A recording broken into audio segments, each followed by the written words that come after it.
Good morning, or at least for me, it's good morning. I'm Tom, and I will talk to you about co-creation communities. Before we jump into some research methodology, first question, what's the main issue with innovation, with marketing innovations? If we look at literature, the main issue is that most innovations fail. Some say it's 5% of the innovations that is successful. Some say it's 15, and some are, let's say, rather optimistic and say it's 1 out of 3 innovations that is quite successful when it goes to the market. That's not a good figure. It's not the figure that you want to go home with if you are a young school kid. And actually, the only industry, or let's say the only sports in which 33% is a good hit rate is in baseball.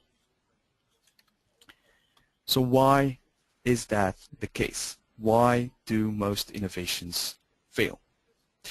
If we take a closer look, we can see a lot of different reasons. Let's say that the first one is that too much innovations focus on explicit needs and not on unfulfilled needs. The reason why is that too much innovations come just from marketeers who are sitting behind their desks and who ideate. If they do it well, they brainstorm with one another, but still an idea from a marketeer. Or they wait until something happens, like the Post-it was just invented by coincidence, can also be great, of course. Or it's a new technology that is invented by their R&D department, and they try to find a product in which they can bring that innovation into. So too much ideas just come from within companies, and there is no consumer relevance. Think about this great innovation, the amphibie car. It's a great technological innovation. It's something that I think gadget freaks were waiting for. But where is the consumer relevance? What can you really do with it? Another reason why a lot of innovations fail is because, first of all, consumers are rather conservative, and on the other hand, they want to have their say in how products move on towards the future.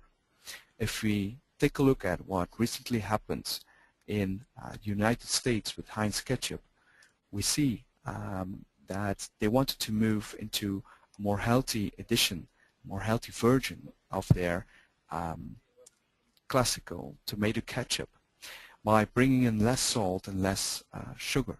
But this was just rejected online by a lot of consumers. They said, give me just the product I buy already for years. So, say 2 to 3 main reasons why a lot of innovations fail. Because it's too much coming just from marketeers. There is, most of the time, no real consumer insight, or there is no direct consumer relevance. And consumers are conservative, and they want to have their say in the future of a new product. On the other hand, there is a huge opportunity because, and that's what we know out of a study we conducted in several European countries, more than half of the consumers that are online are willing to dialogue with companies, to co-create with companies, and to work on the future of products and of brands. Of course, co-creation, open innovation, it's not something new, although today there are a lot of new opportunities due to technological evolutions and the evolution of the web and everything that happens in the sphere of social media. Social media is not new. Chess Bro is already talking about it for years, and of course there is a great book, We Think, that is giving a great overview of what's happening right now today and all those opportunities that we have because people just want to co-create with companies. A great example of a company that understood this very well is Starbucks and My Starbucks Idea. On the website, they ask consumers to bring in their ideas, and they ask others to vote on it. And if you look at the success of the website since the start, it's really tremendous. More than 3 million unique visitors, 60,000 ideas submitted, lots of people who comment on it, and even more people who voted for the ideas. That's really great. It's really a success. We also see that Starbucks gives back. They answer to the people and they say what they think of the ideas. And a few weeks ago I heard that at the moment there are already more than 100 new product or service ideas within Starbucks coming from this platform. So it's really a great example. So we thought, what can we learn from this great marketing example of co-creation, and what can it bring to market research? So we tried to come up with co-creation communities and with, let's say, a market research process that is quite similar to the idea of My Starbucks Idea.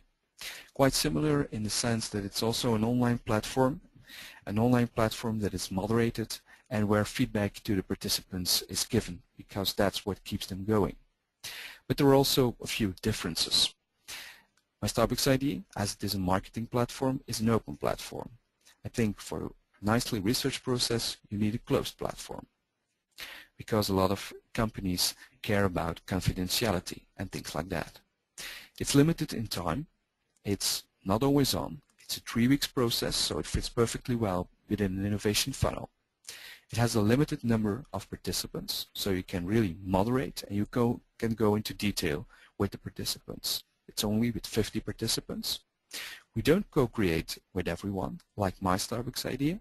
We really believe that you have to co-create with a specific profile, and I come back to the profile of the participants on one of the next slides. It's not just in the open, like My Starbucks Idea, you can bring on every idea as you wish. No, it's really goal-oriented. We brief the people into a certain direction and we let them work with certain insights.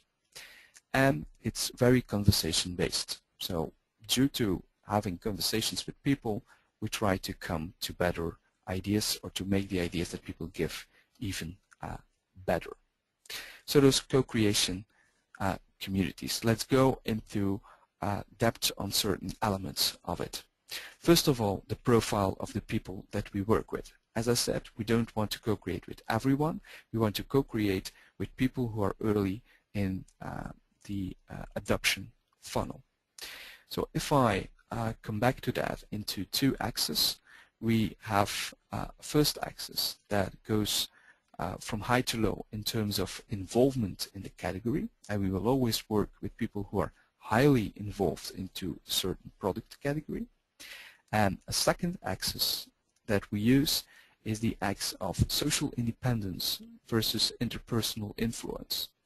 People who are on the right side are the people who think individually, who are always the first to try a new product. It's like people who want to buy the iPhone if it's even not in Europe. On the other hand, we have the people who will think of innovations in a social context. They are typically the people that if grandma wants to buy a new cell phone, or she wants to have a cell phone for the first time, well, it are those people who will give her tips which one to buy or which one to buy not. So if we combine those 2 axes, we have innovators, influentials, followers, and laggards. Of course, this reflects back to the adoption cyclus of Rogers. We will work with people who are innovators and influentials, and we will each give them a very specific task within the research process. But before we start working with those people, those 50 people who fit within that profile, it are half innovators, half influentials, we give them a very good briefing in an online chat session. We learn them how to work with the community platform that we will work with. We explain them the process and what their task is within the process, and we also brief them about the goals of the project and the client that we are working for, because we think that's very important when you co-create. This is how our platform looks like, and you see that it has a homepage where we explain what the project is about. It has a section with tasks. It also has a forum and a diary section. I will come back to the specific function of each of these parts in a few seconds. 3-week process. First part of the process is letting the innovators creating ideas, because those guys are the ones with crazy ideas. They can think out of the box. They don't care about any restrictions. In the second week, we bring in the influentials and we ask them to fine-tune the ideas created by the innovators together with the innovators. So through conversations, we try to come to better ideas. And in a final week, we can bring in ideas from the company and let innovators and influentials work on those ideas, for example, of marketeers, to make them even better ideas. What's also important is that we brief the people and really work with creative insight platforms. So we just don't brief them with a business idea, we brief them with insights. Of course, you cannot brief normal consumers just with insights like you would brief marketing people. So what do? We translate it into creative tasks, we translate it into projective techniques like you see on this slide. Every task is written out very broad. It's important that you give enough context and enough detail to the people so that they can co-create and that they start working into the right direction. So it's very important to put ideas also in perspective, because as a researcher, when you receive more than 100 ideas, you have to have some clues on how to rank those ideas that are coming out of the process. So how do we do that? We have both a forum and a diary. On the forum, we try to collect information about trends in the market, trends within the category, because those innovators and influentials, they are very well connected with that category. They know what's going on. And in a diary, we also try to collect information about how the product is used on a daily basis. So both the daily use and, let's say, the trends within the market will give us context around all the ideas we find, and we'll see if ideas fit within a certain wave that is going on within that category. The next element is that important, as we were talking about co-creation, is that you just don't deliver a report, that you just don't give those ideas to your client, but that you co-create end results and co-create the ranking together with them in a workshop. So how do we do that? How do we deal with that? First of all, we ask the company that we are working for to bring in a multidisciplinary team. So people not only from market research, but also from the marketing department, and if it's possible, also from their R&D department, because each of them will bring in a different perspective. Next thing that happens is that we present all the ideas one by one, and the people who are in the audience, people from the company, have to rate them on a 5-point scale on technical feasibility. This is something that is possible with what we have right now in terms of technical possibilities. Does it fit with our company and the brand that we are working for at the moment? And is there internal excitement? Do I personally feel some excitement about it? So we rate all the ideas on those 3 things, and we also give them 5 to 10, depending on the number of ideas that we have, like buttons that they can use if they are really, really excited. So how do we go from here? Afterwards, after the workshop, we bring all these figures into an Excel file, and the company, together with the context, can use this to prioritize ideas and to decide which ideas have to go from the co-creation phase into an idea screener, into a concept screener. But of course, that's not nice for the people within the workshop, because they are left just with tomorrow we will receive an Excel file. So we asked them to, out of the like buttons that they used, to come up with 3 ideas that they really want to go for, that they almost want to die for, to make sure that the idea will go to market.